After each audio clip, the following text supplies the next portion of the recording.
నాగర్ కర్నూలు జిల్లా కల్వకుర్తి నియోజకవర్గం Veldanda police station పరిధిలో సంచలనం సృష్టించిన బొక్క శ్రీనివాస్ మృతి కేసును వెల్దండ పోలీసులు ఛేదించారు. తొలుత ప్రమాదవశాత్తు నీటి పంపులో పడి మృతి చెందినట్లు భావించిన ఘటన పోలీసు విచారణలో పక్కా పథకం ప్రకారం జరిగిన హత్యగా తేలింది.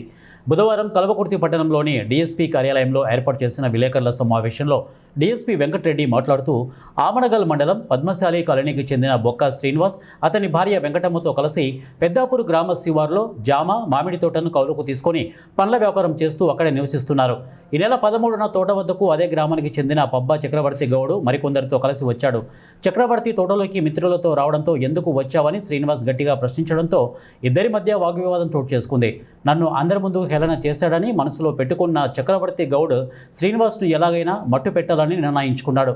అదే రోజు సాయంత్రం శ్రీనివాస్ ఒంటరిగా తోటలోని వాటర్ పంపు వద్ద కాళ్ళు చేతులు కడుక్కుంటున్న సమయంలో వెనక నుంచి వెళ్లి గొంతు నిలిమి హత్య చేసి ఘటనను ప్రమాదంగా మలిచేందుకు మృతదేహాన్ని సంపులో పడేశాడు. సాక్ష్యాలను చెరిపివేయడానికి దుస్తులు, మొబైల్ ఫోన్ను కూడా సంపులో వేసి అక్కడి నుంచి పరారయ్యాడు.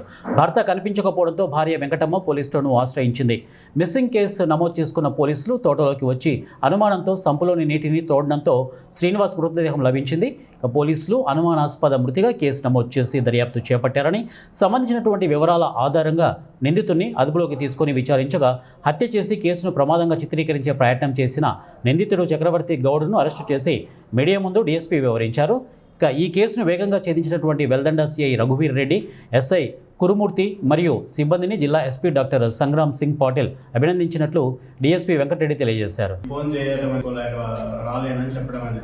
సరే నేనే వస్తున్నానని చెప్పడం అనేది జరిగింది. తర్వాత 6 గంటలకు ఫోన్ చేస్తే ఆ ఫోన్ కూడా స్విచ్ ఆఫ్ లేదు, మన నెట్వర్క్ పరిధిలో లేదని వస్తుంది.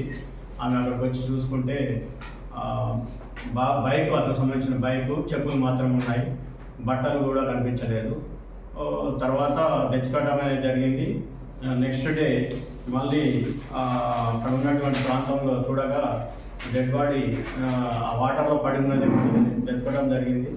ఆ తర్వాత పోలీసు వారికి ఇన్ఫార్మ్ చేస్తే పోలీసు వారి ద్వారా అది నీళ్ళని తోడిన తర్వాత అతను దాంట్లో చనిపోయి ఉన్నాడు.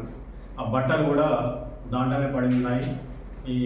ఈ విషయంలో ఆ ఇన్వెస్టిగేషన్లో మనకు తెలిసింది. తర్వాత దీంట్లో ఏం జరిగిందంటే ఆ రోజు సాయంత్రము ఈ చక్రవర్తి గౌడ్ ఎవరైతే ఉన్నారో అతను టెంట్ హౌస్ కూడా నడుపుకుంటాడు పెద్దాపూర్కు.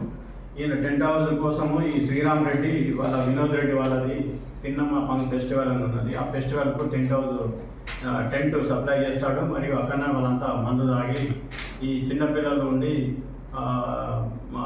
ఇది ఈత పోదామని అంటే మాకు తెలిసిన వాళ్ళది ఉన్నది వీళ్ళది అని చెప్పేసి ఇక్కడికి తీసుకొని రావడం అనేది జరిగింది.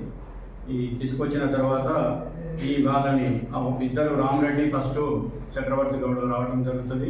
ఆ తర్వాత వినోద్ రెడ్డి రాగానే వినోద్ రెడ్డిని ఈ డిసీజ్డ్ ఎవరైతే ఉన్నారో శ్రీనివాసం గుర్తుపట్టక నువ్వు ఓవరు అని చెప్పేసి అతనితో కొంచెం గురుసుగా మాట్లాడడం జరుగుతుంది. దాంట్లో అతను వచ్చిన తర్వాత నన్ను గుర్తుపట్టలేదా అని చెప్పేసి చక్రవర్తి గౌడ్ నువ్వు చెప్పలేదా నా గురించి అని చెప్తే ఆ విషయంలో ఇద్దరి మధ్యన వాగ్వాదం జరిగిన తర్వాత సారీ చెప్పడం అనేది జరుగుతుంది. డిసీజ్డ్ అతనికి చెప్పిన తర్వాత అతను ఈ వాటర్లు మంచిగా లేనందున వాళ్ళు వెళ్ళిపోవడం అనేది జరుగుతుంది. కారులో వచ్చిన కారు ఇతను మాత్రమే చక్రవర్తి గౌడ్ మాత్రమే ఉంటాడు, వాళ్ళిద్దరు మాత్రమే ఉంటారు.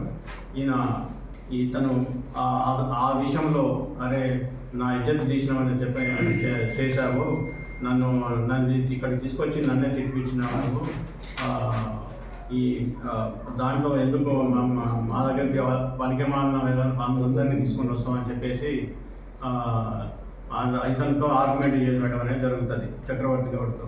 వాళ్ళు పనికిమాలిన వల్ల నీకు మంచి వాళ్ళు అని అట్లా ఆ విధంలో గడవలో అతన్ని మెడబట్టి గట్టిగా ఒత్తడం వల్ల బ్యాక్ సైడ్ నుంచి వచ్చి నీళ్ళల్లో గట్టిగా దుబ్బటం వల్ల ఆ మెట్ల మీద పడిపోయి ఆ వాటర్ సంపులో మెట్ల మీద పడిపోయి చనిపోవడం అనేది జరుగుతుంది. అని ఇమ్మీడియట్లీ ఇతను కొద్దిగా షివరింగ్ అయిపోయి సెకండ్ గేట్ నుంచి పోవడానికి ట్రై చేస్తాడు. కానీ అక్కడ సెకండ్ గేట్లో బంద్ ఉండటం వల్ల అక్కడ ఉన్నటువంటి కోకోనట్ వాళ్ళని డోర్ తీయమంటే తీయడం అనేది మా దగ్గర